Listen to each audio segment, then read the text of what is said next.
Formula ఈ race కేసులో కీలక పరిణామం చోటు చేసుకుంది. ఏసీబీ అధికారులకు హైకోర్టు ఉత్తర్వులు అందాయి. దీంతో దానకిషోర్ ను 7 గంటల పాటు ఏసీబీ ప్రశ్నించి స్టేట్మెంట్ నమోదు చేసింది. తర్వాత దానకిషోర్ నుంచి పలు డాక్యుమెంట్లు సైతం స్వాధీనం చేసుకున్నట్టు తెలుస్తోంది. దానకిషోర్ స్టేట్మెంట్ ఆధారంగా ఏసీబీ విచారణ మొదలుపెట్టనుంది. త్వరలో కేటీఆర్, అరవింద్ కుమార్లకు నోటీసులు జారీ చేయనుంది. దానకిషోర్ స్టేట్మెంట్ ఆధారంగానే ఈ ఇద్దరిని ప్రశ్నించే అవకాశం ఉంది. ఈ వ్యవహారంలో ఇప్పటికే దానకిషోర్ ప్రభుత్వానికి వివరణ ఇచ్చారు. అప్పటి మంత్రి కేటీఆర్ ఆదేశాల మేరకే తాను తన పరిధిలోని హెచ్ఎండిఏ నుంచి డబ్బు బదిలీ చేసినట్టు తెలిపారు ఆయన.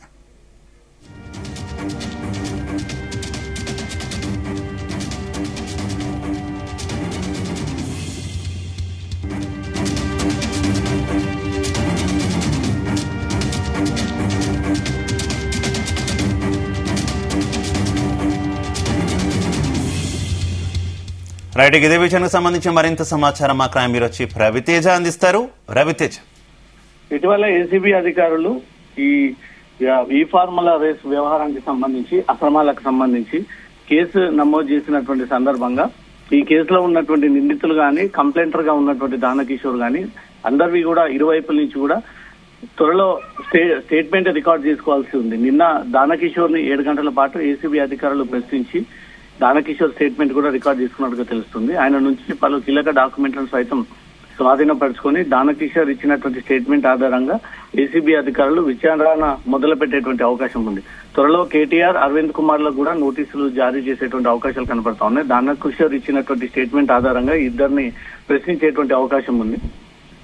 ఈ వ్యవహారంలో ఇప్పటికే దానకిషోర్ ప్రభుత్వానికి వివరణ ఇచ్చారు. అప్పటి మంత్రి కేటీఆర్ ఆదేశాల మేరకే తన పరిధిలో హెచ్ఎండిఏ ఉన్నటువంటి డబ్బులన్నీ కూడా బదలాయించానంటూ కూడా ఈ విషయాన్ని తను తెలియజేయడం జరిగింది. ఈ అన్ని వ్యవహారాల పైన ట్రాన్సాక్షన్స్ ఎలా జరిగాయి, ముందుగా 55 కోట్లు మాత్రమే అక్రమాలు జరిగాయి అనుకున్నారు. కానీ తర్వాత ప్రభుత్వం ఇది 600కు పైగా కోట్ల కుంభకోణం జరిగింది అనే దానిపై కూడా వీళ్ళు ఆరోపణలు వ్యక్తమవుతా ఉన్నాయి. ఏసీబీ అధికారులు, మరోపక్క ఎన్ఫోర్స్మెంట్ డైరెక్టరేట్, 2 దర్యాప్తు సంస్థలు కూడా దీనిపైన విచారణ చేపడతా ఉన్నారు. ఏసీబీ ఇప్పటికే కేసు నమోదు చేసింది. దానకిషోర్ స్టేట్మెంట్ ని సైతం రికార్డ్ చేసుకుంది. త్వరలో ఎన్ఫోర్స్మెంట్ డైరెక్టరేట్ కూడా మనీ లాండరింగ్ జరిగింది అని కొన్ని అనుమానాలు వ్యక్తం అవుతా ఉన్నాయి.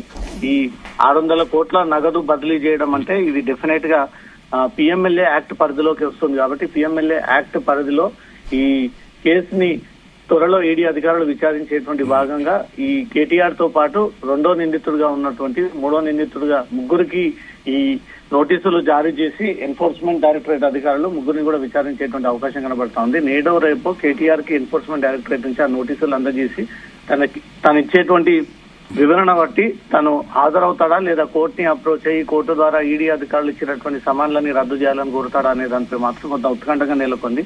ఇటీవలే తెలంగాణ రాష్ట్రంలో సినీ ప్రముఖులపై పెడుతున్నటువంటి కేసులు, అరెస్టుల పర్వం కొనసాగుతున్నటువంటి ఈ క్రమంలో మాజీ ముఖ్యమంత్రి తనయుడు, ప్రస్తుతం బీఆర్ఎస్ వర్కింగ్ ప్రెసిడెంట్, సిరిసిల్లాకు చెందినటువంటి ఎమ్మెల్యే హోదాలో ఉన్నటువంటి కేటీఆర్ కి సైతం ఈడీ, ఏసీబీ నోటీసులు అందజేసి పిలిపించి విచారణ చేపడితే మాత్రం రాజకీయపరమైనటువంటి విమర్శలు పెరిగేటువంటి అవకాశం ఉంటుంది. రాష్ట్ర వ్యాప్తంగా బీఆర్ఎస్ శ్రేణులంతా కూడా రోడ్డుపైకి వచ్చి హంగామా క్రియేట్ చేసేటువంటి అవకాశం ఉంటుంది. కాబట్టి పక్కా ఆధారాల కోసం ఈడీ, ఏసీబీ ప్రయత్నాలు జరుపుతా ఉంది. ఇప్పటికే కొన్ని ఎవిడెన్స్ సేకరించినటువంటి దర్యాప్తు సంస్థలు ఇంకొంతమంది విట్నెస్ కింద కూడా ప్రయత్నాలు చేస్తూ వాళ్ళకు కూడా నోటీసులు ఇచ్చి పిలిపించి విచారించేటువంటి అవకాశాలు కనబడతా ఉన్నాయి. అంతకంటే ముందుగానే ఈ సాక్ష్యాలన్నీ కూడా ఫుల్ ఫ్లెడ్జ్ గా ప్రిపేర్ చేసుకొని అన్ని డాక్యుమెంట్స్ అన్ని పరిశీలించిన తర్వాతనే కేటీఆర్ కి ఇటు ఏసీబీ నుంచి గానీ అటు ఈడీ నుంచి గానీ నోటీసులు అందజేసి పిలిపించి 2 దర్యాప్తు సంస్థలు ఈ స్టేట్మెంట్ రికార్డ్ చేసేటువంటి అవకాశం ఉంది. శివ, అయితే రవితేజ, తొలి నుంచి కూడా ఈ మొత్తం వ్యవహారంలో కేటీఆర్ పేరు ప్రముఖంగా వినిపిస్తుంది. కేటీఆర్ అరెస్టు తప్పదు అనేటటువంటి వార్తలు గుప్పమంటున్నాయి. గవర్నర్ కూడా ఇప్పటికే అనుమతి ఇచ్చారనేటటువంటి వార్తలు కూడా వచ్చినటువంటి నేపథ్యంలో ఏంటి కేటీఆర్ మాత్రం తాము ఎక్కడా కూడా అక్రమాలకు పాల్పడలేదు, అరెస్టుకైనా సిద్ధమని చెప్తున్నారు కదా. అసలు కేటీఆర్ వెర్షన్ ఏంటి?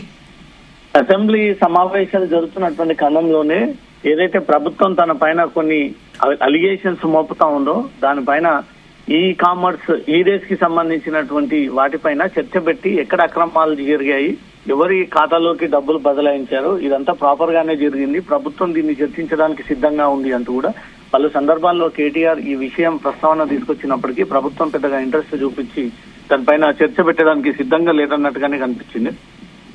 కేటీఆర్ అనేక సందర్భాల్లో ఇది కేవలం తనని ఏదో ఒక కేసులో ఇరికించి జైలు పంపించేటువంటి ప్రయత్నాలు జరుపుతా ఉన్నారు తప్ప ఈ ఫార్ములా నిర్వాహకులకు జరిగినటువంటి ట్రాన్సాక్షన్స్ అంతా కూడా గైడ్ లైన్స్ ప్రకారంగానే ముందుకు వెళ్ళాయి. అప్పటి ఎన్నికల కోడ్ అమల్లో ఉండగా ఈ డబ్బులను ఎట్లా బదలాయించారు, ఇది ఆర్బీఐ అనుమతి లేకుండా ఇన్ని డబ్బులను ఎలా ట్రాన్స్ఫర్ చేశారనే దానిపై కూడా ఇటు ప్రభుత్వం నుంచి రేజ్ అవుతున్నటువంటి అంశాలు, అదే డిపార్ట్మెంట్ లో ఉన్నటువంటి అధికారులు ఇచ్చినటువంటి ఫిర్యాదు పైన ఈ కేసు కొనసాగుతా ఉంది. కేటీఆర్ కి నోటీసులు అందజేసిన తర్వాత అతను విచారణకు హాజరయ్యేటువంటి అవకాశాలు చాలా తక్కువగానే కనబడతా ఉన్నాయి. ఇమ్మీడియట్ గా అతను కోర్టు అప్రోచ్ అయ్యి గతంలో జరిగినటువంటి ఎప్పుడో వ్యవహారాన్ని ఇప్పుడు ముందుకు తీసుకొచ్చి దాంట్లో స్కామ్ జరిగినట్టుగా కూడా తనకు నోటీసులు అందజేశారు. స్కామ్ జరిగిన అనే ఒక ప్రాథమిక విచారణ జరపక ముందే తన ఇన్ఫర్మేషన్ తీసుకోక ముందుకే ఇలా వ్యవహరిస్తా ఉంది ప్రభుత్వం అంటూ కూడా కోర్టుని అప్రోచ్ చేయటువంటి అవకాశాలు ఉన్నాయి. ముందుగా ఈ కేసు అరెస్ట్ల పర్వం వరకు కూడా సాగేటువంటి అవకాశం ఉంది కాబట్టి ఈడీ సైంటిఫిక్ టెక్నికల్ ఎవిడెన్స్ అంతా కూడా సేకరిస్తా ఉంది. ఇప్పటికే నోటీసులు జారీ చేసి ఒక్కరొక్కరుగా పిలిపించేటువంటి ప్రయత్నాలు చేస్తా ఉంది. ఏసీబీకి కూడా రాష్ట్ర ప్రభుత్వం ఇచ్చినటువంటి నివేదికను బట్టి ముందుకు వెళ్తూ ఎవరెవరి స్టేట్మెంట్ రికార్డ్ చేయాలనే ఒక ప్రయత్నాలు ఇంకా కొనసాగుతా ఉన్నాయి. Shiva okay Revathi, thank you.